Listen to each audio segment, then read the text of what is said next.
Joined the Royal Navy in 1960, and I specialised in microwave warfare. Radar, obviously, which uses microwave, but they don't just teach you radar, they teach you all about microwaves and other uses.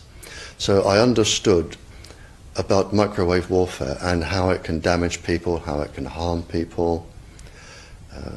And when I finished with the Royal Navy, I was also a diver in the Royal Navy, and microwaves are used in underwater mines as booby traps. Which actually got me interested, because I was actually taking a bomb to pieces underwater, and it was too complicated. And I brought it to the surface, and my partner that was on the surface said, "Don't be an idiot, take it back down." He said, "If somebody's beaming you with microwaves, they'll go right through you, and as you open the casing, trigger a photoelectric cell, and it'll blow all of us up." And he said, "If it doesn't go through to the bomb, it'll aim it at your head and make you make a mistake." And that's really got me interested from that point, because I thought, well, how can microwaves going into your brain make you make a mistake? And I asked a lot of questions. I have a very curious brain. And the forces, they're very good at explaining things and telling you things. So I did that, and I also did a medical course while I was in to help me understand everything. And when I left, a small part of my job was to question captured agents, spies, terrorists, because microwaves then were used as weapons, as they are today. It is a perfect stealth weapon, and when governments don't like a group of people, for instance, the ladies who protest at Greenham Common in England about the American missile base they camped, they were microwaved. We microwaved Catholics in Northern Ireland to make them sick. It goes on all over the world, and it's a weapon that you don't know you're being targeted, because the dose is very, very low, which is actually more dangerous than a high dose. It's very, very low, and it may take a year or two, but you can cause neurological damage and cancers with low-level microwaves, and you can make all your opponents sick. It's a perfect weapon for a government to use. So that was going on, and I gathered all the information about that from people who were captured from other countries to find out what technologies they had, what pulse frequencies they used. But as I stressed, it was only a small part of my work, but because I was highly trained in it and I was useful, it just became a part of my working structure, along with master criminals and terrorists and all sorts of people that I found incredibly interesting, actually, to talk to. Very, very interesting. And then when I left there, I took a job teaching, and I taught advanced level physics, and I specialised in nuclear and atomic radiation, and again microwaves. And I've just always been in microwaves. And then it was a doctor, I went to see a doctor once, as most teachers do, with a sore throat. And he said, as most doctors do, "It's viral, there's nothing I can do for you." And I was leaving, and he said, "Hang on, Barry," he said, "you're a physicist?" And I said, "Yeah." And he said, "Can you explain something?" He said, "I went to a house that had a cot death 5 years ago. And the family moved, and a new family moved in, they had a new baby. The cot was in exactly the same place, and there was another cot death." And he said, 5 years apart. And he said, "There's a transmitter the other side of the child's bedroom wall. Could the transmitter cause the cot death?" And I said, "I don't know." I said, "But I'll look into it." And then I found that microwaves were involved, and I knew what microwaves did. And a while later, I went back to the doctor, I wrote a paper on it, and I said, there's your answer. Microwaves can cause clot death by 2 or 3 different mechanisms. There's your answer. And then, for some reason, he told somebody who told somebody, and people started phoning me up and writing to me, saying, can you explain this, or can you help with that? I've never actually asked anyone if I can do anything. They always come to me. And then the police came to me and said, we're getting this new tetra airwave system, we don't understand what's happening. Can you read all this scientific rubbish and just put it into Janet and John and tell us? And I said, of course I can. So that was published, and since then it's snowballed and snowballed and snowballed, and now I receive up to 1,000 communiques a week from various countries, various people, and I can't handle it. So, and I'm here now because somebody asked me to come here. Wi-Fi, I think anyone who puts Wi-Fi into a school should be locked up for the rest of their life. I really do. I think they're not fit to walk on the surface of this planet because they haven't looked at the research, and whatever incentive they have, it is not worth the genetic problems that parents are going to face with their children when they're born. And if you think of a single parent, a mother, who has a genetically deformed child, that particular mother will feel guilty because she gave birth.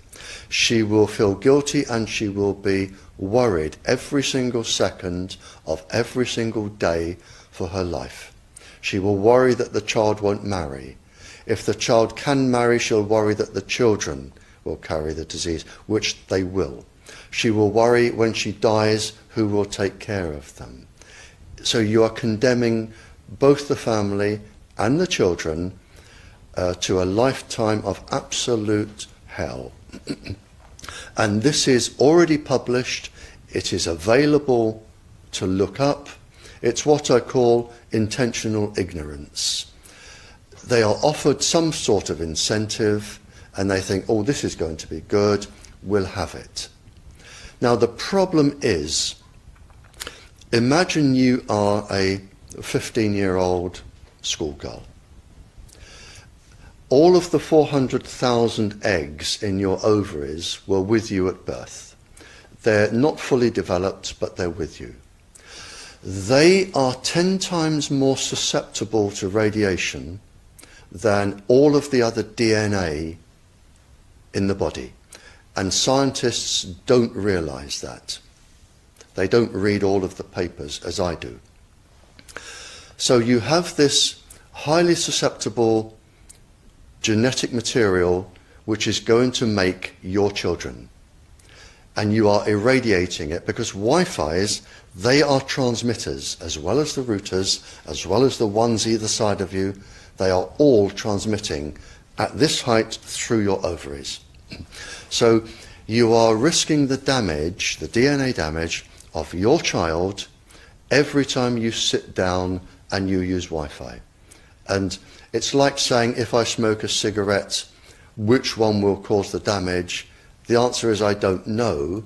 It could be the one today.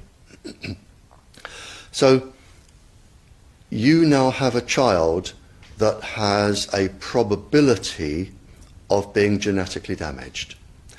But the real damage is when that child grows up. You have genetic material in your ovaries which could be damaged. Now, the real problem comes, so you have a child that could be born genetically damaged, but the real problem comes when you become pregnant. If you are a teacher or a mature student and you become pregnant. because the embryo inside your womb, in the first 100 days, all of those 400,000 eggs are forming in your embryo, your child's ovaries. So your child could be born with genetically damaged eggs. And the main thing about the eggs in the ovaries of your child is that they have absolutely no protection. It hasn't been developed yet. We have a natural protection against microwaves. It was developed since the Stone Age against thunderstorms and massive amounts of radiation coming into our body.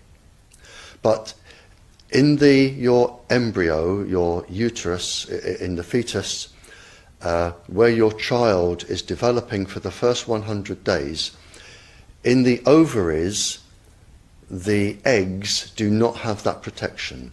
So they are at maximum risk from radiation.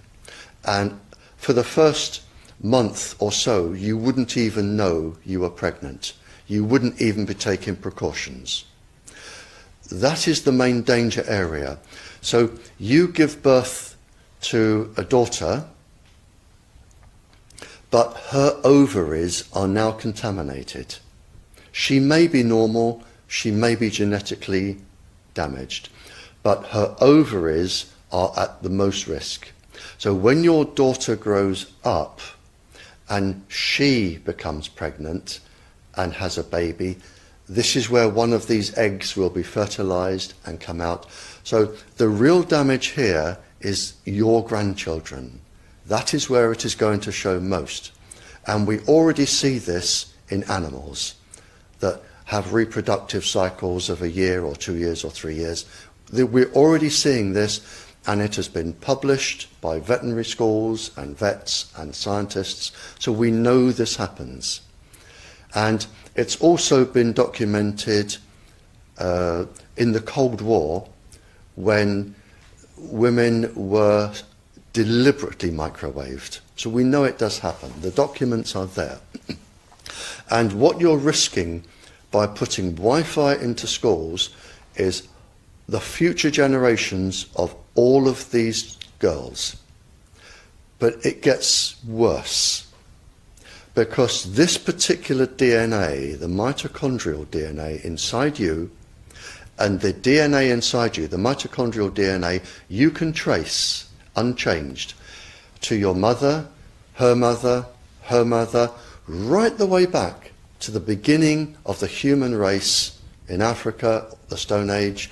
You can trace your ancestors, if you could, right back to the very first lady. It is unchanged, the mitochondria. And that is being unchanged in your children, which means if you damage it, your child could be genetically damaged, then her child, and her child, and her child, forever. You are condemning the future generations of every single child until there are no more lines left in the female in your family. You must stop. A female must stop producing children for this to stop.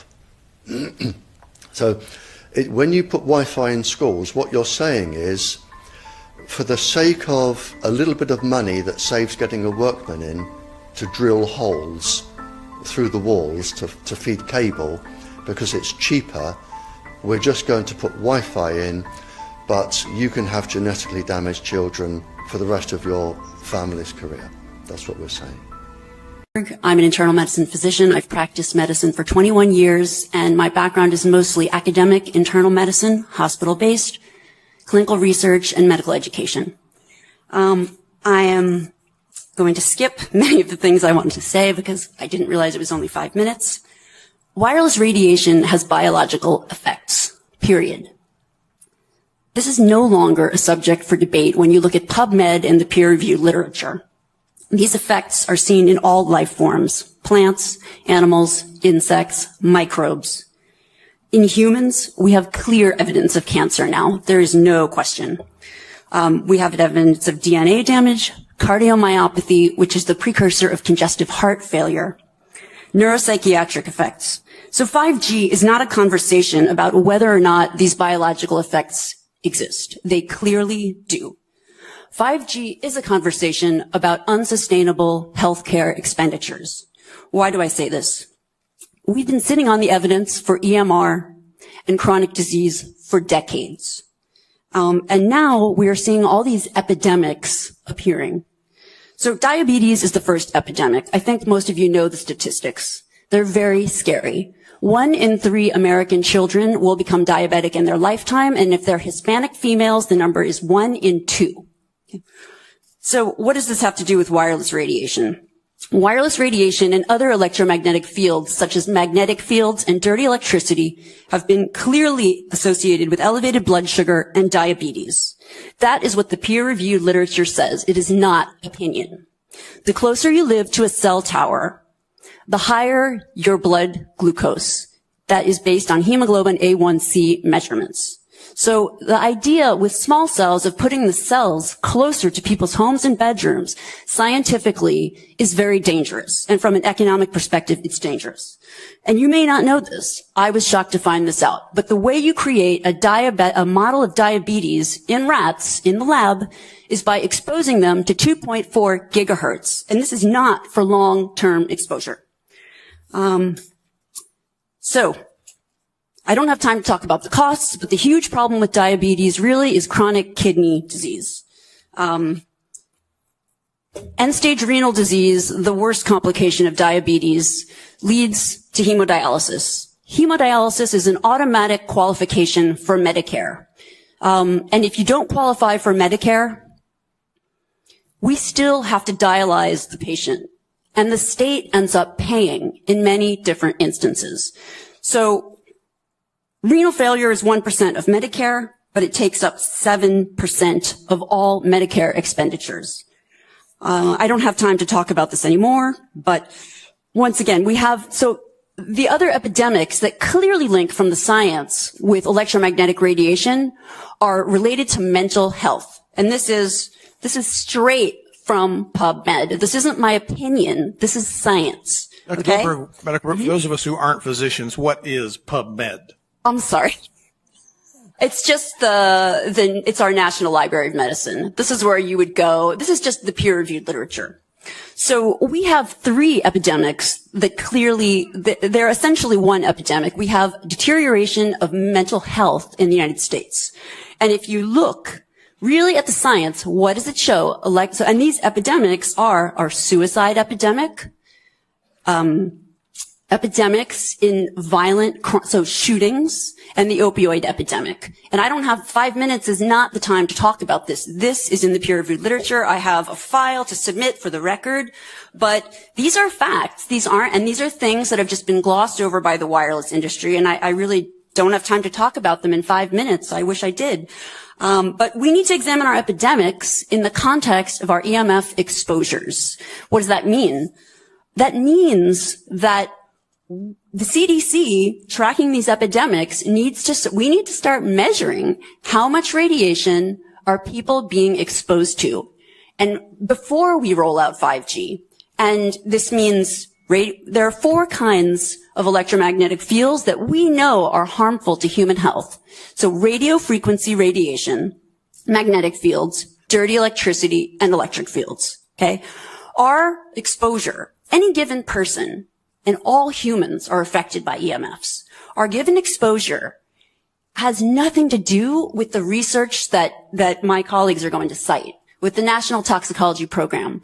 That is an assessment of the risk of 1 cell phone in the near field. Okay? What is our exposure in a day? It's not 1 cell phone. It's cell phones, it's multiple wireless networks, it's smart meters, it's cell towers. It's this sandwich, and it all adds up. And this is a serious problem for occupational health, public safety, and personal safety. And I feel that it's irresponsible to be even talking about the Internet of Things and rolling out a new untested technology when we're not even measuring what are our current exposures from the current networks. Doctor, appreciate your testimony. Would you again provide us with your credentials? You said at the beginning. Yes. I'm an MD. I'm board certified in internal medicine. I've been assistant professor at different medical schools, mostly in New York, most recently the University of Miami.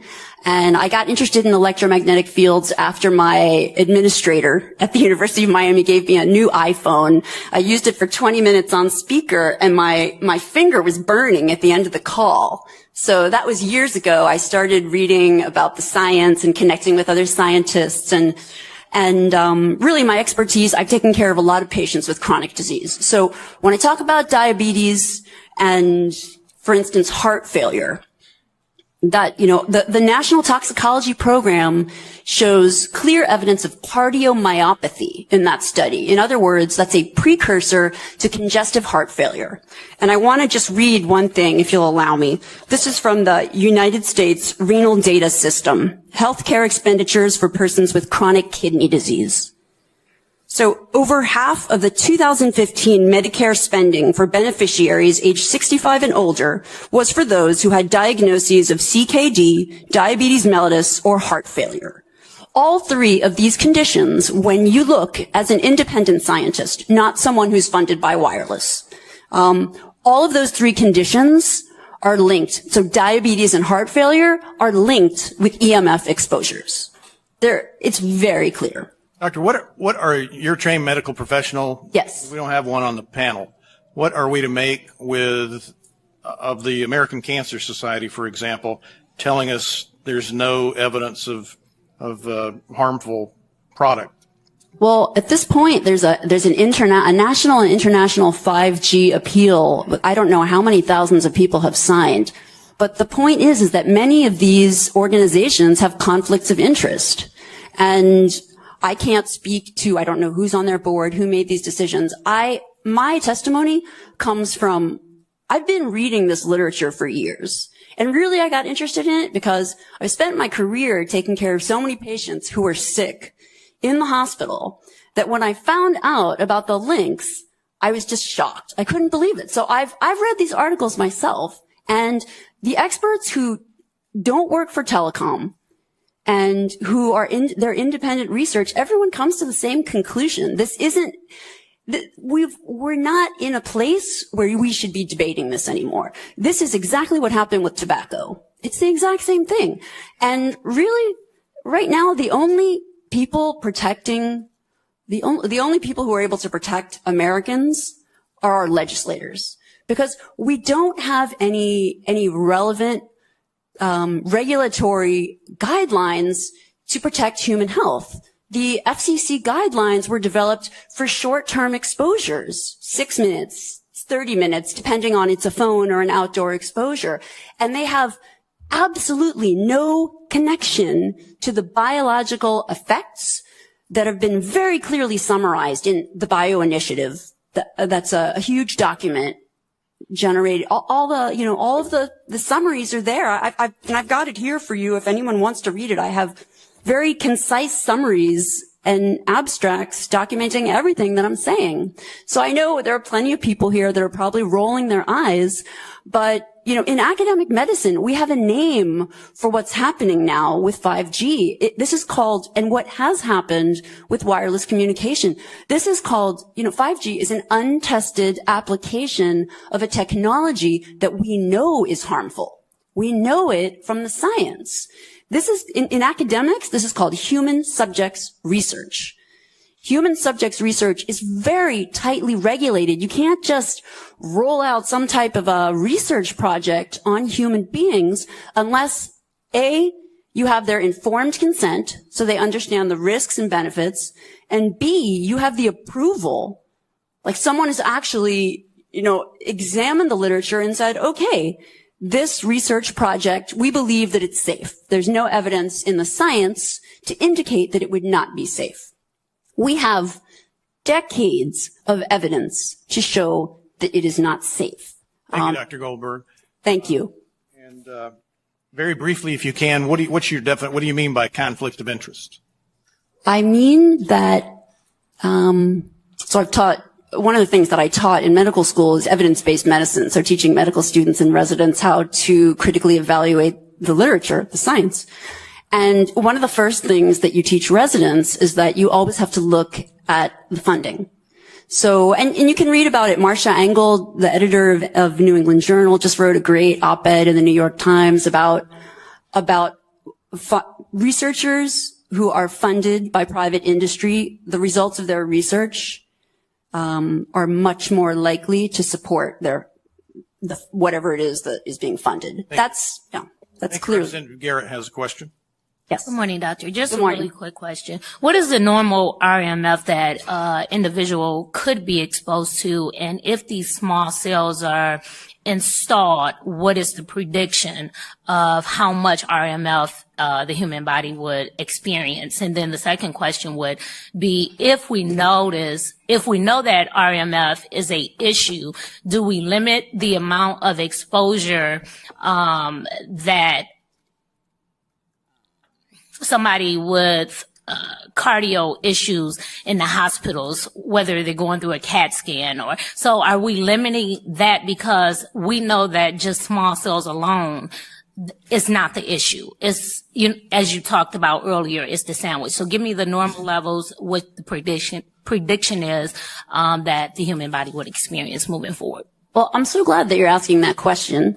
And the answer is that, well, no one's measuring. And that is the problem. That's the problem.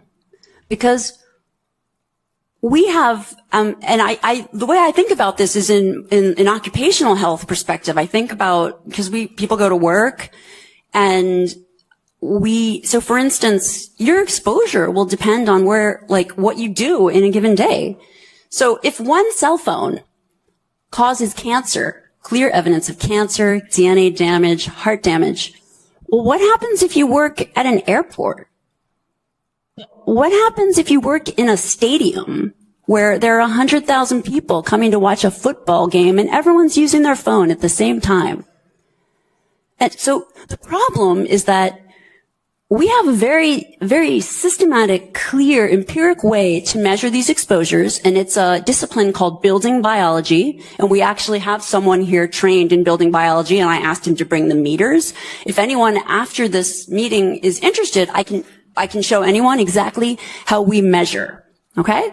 But that is the problem, that we don't measure, and there are certain situations relevant to public safety where we really do need to be measuring. With firefighters, with airline pilots.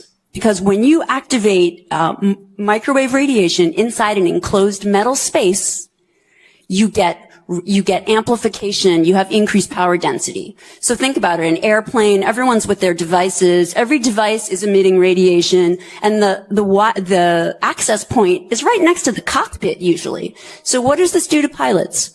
What does this do to firefighters? We already have a submission to the FCC from Susan Foster about firefighters that were unable to function in the line of duty. This is from 2013, after exposure to a cell tower that was put up near their station, and they also have two-way communication devices that they wear. So we have to measure these exposures. That is the start, and not go ahead and roll out a whole bunch of Internet of Things with more devices that we're not even measuring what we're exposed to now. Doctor, thanks for your testimony. Thank you. How bad is the 5G? It's so bad they're desperately trying to bury the evidence, just like the vaccines. With the vaccines, at first they told us it was safe and effective, and then we found out that there were 10 pages of basically the worst side effects known to mankind. And then they tried to bury that information for 50 years.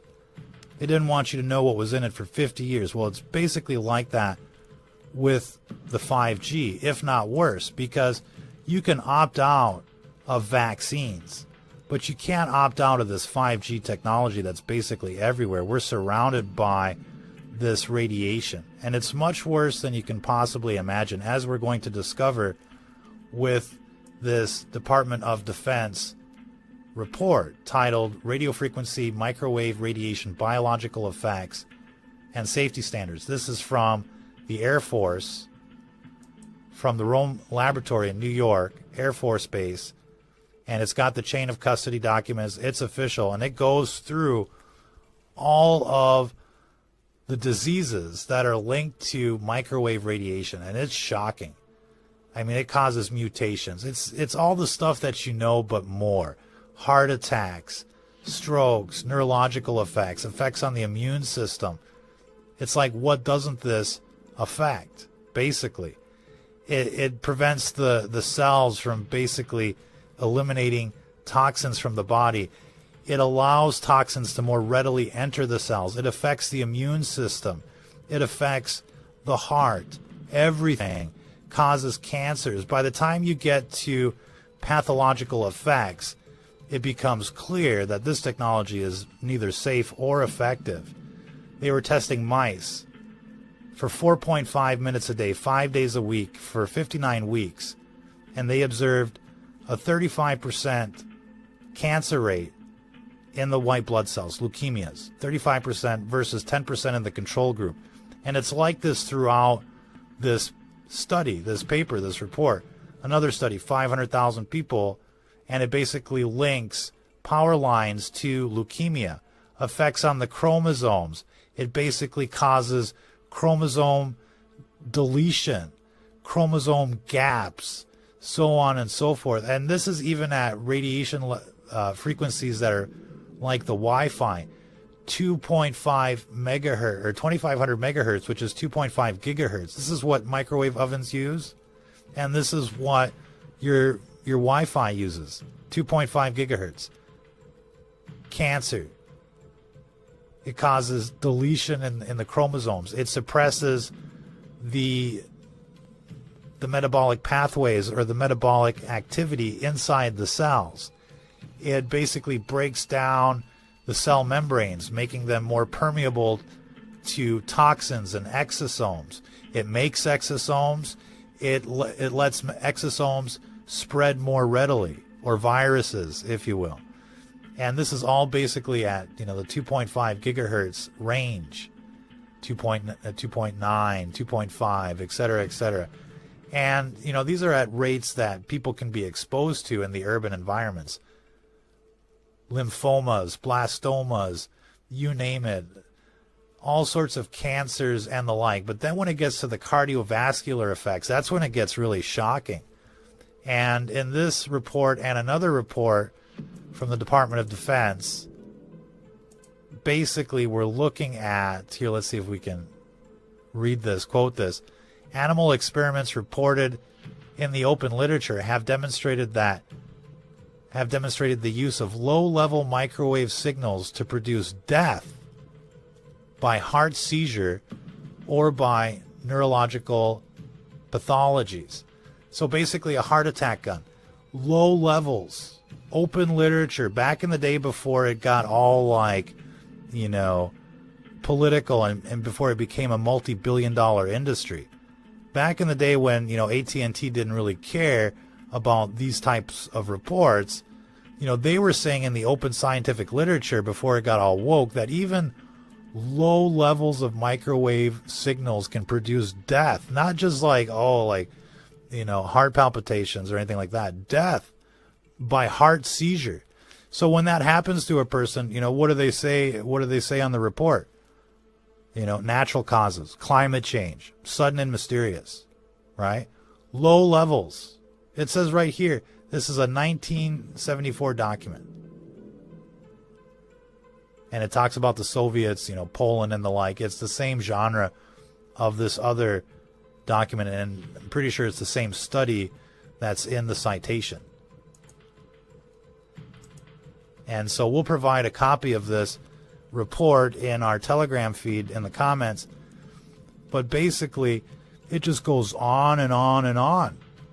It affects the blood, how it affects the blood, leukemias, cancers, etc. The nervous system, it just fries your brain, fries the nerves, and the like. And so there's just a long list of diseases and complications, and it affects smell. You get headaches, irritability, increased fatigue. Does this sound familiar? When they rolled out the 5G and people were getting the COVID, People were losing their sense of smell. They had like this, chronic fatigue, right? Remember that? So this is the Pentagon report. Now listen to the dude from the Pentagon tell you the same thing. The symptoms of acute radiation sickness would be just exactly like a terrible flu. A person would have a headache. They would feel very tired. They would have a little bit of... they would feel very tired. They would have a headache. Exactly like this report. So this isn't like conjecture. This isn't like some kind of like theory. This is scientific fact. They know that this technology causes all sorts of diseases, and they're hiding it from you, burying it, censoring, silencing the evidence, and, basically like, making fun of people, just like during the pandemic. Oh, you don't want the vaccines. Oh, everything about the masks, et cetera, et cetera. They refuted common sense. They refuted science in the name of their woke politics, and many people died. And it's the same thing with this technology. It's beyond atrocious. And this is just like casual exposure. You can't imagine what it's like getting hit with energy weapons, because that's the new next thing, energy weapons. And it's why we continue to talk about this book, Transhuman Genocide. It talks all about directed energy weapons. It talks all about, the agenda to basically kill people with this technology, because this is now their thing. They don't want to just, get rid of you with vaccines. They're taking people out with these death towers, and basically low levels can cause heart attacks, strokes, cancers, and the like, and it's basically untraceable.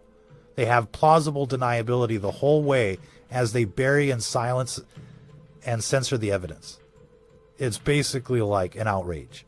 But until, people rise up and take down these death towers, you basically have to protect yourselves and your family and your friends and your pets and everything, and they're going to come after you just for being a conservative and a pureblood, according to weapons experts, government insiders, and the like, and victims online that are screaming about this thing.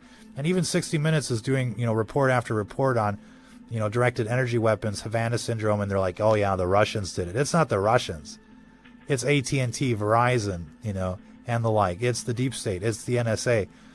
It's the libtards, because they control all of this technology.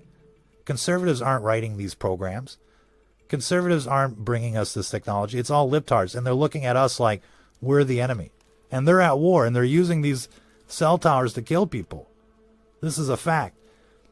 Anyone that's experienced electronic attacks from cell towers will tell you, this stuff is real. And it's why, this book covers not only the weapons, but also the solutions. How to make a safe room, how to make body armor, how to make real, military-grade EMF protection that will save you from what's happening and what's to come, because it's only going to get worse as they try to assimilate everyone with their transhuman technology. Come get your brain chip. So you really want to check out this book, Transhuman Genocide. It's on Amazon. You can read a free sample, a couple chapters, and see for yourself, is it worth it? You can get the Kindle version, you can get the soft cover version, you can get the PDF version on our Patreon page, patreon.com/STF News. So get a copy of this thing. We've made it dirt cheap so that people can basically understand what's going on. Books like this can run up to $1,000 on Amazon. We've made it basically free in comparison. And so it's not about the money. It's about getting the message out, how people can protect themselves from these weapons. This book represents years of research and field testing. Research from the top research papers, top minds in electromagnetism, from universities that are basically talking about EMF shielding for various radiation sources, and of course AI research from ChatGPT and the like, and field testing by the human resistance. These methods work that are in this book, and you can find it on Amazon, Transhuman Genocide. Figure out what is happening out there before you become a victim of this climate change, of this transhuman Agenda 21, 2030. You're going to eat bugs. You will own nothing. They're trying to kill everybody. And unless you protect yourself in this asymmetric war, you're going to be a victim. And many people have already been killed already, people that you know.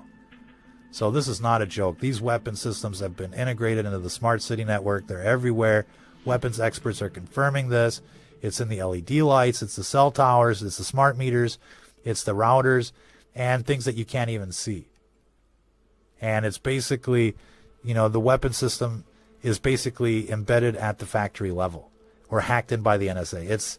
It's beyond imagination. Check out that book, Transhuman Genocide. Until the next time, if you're listening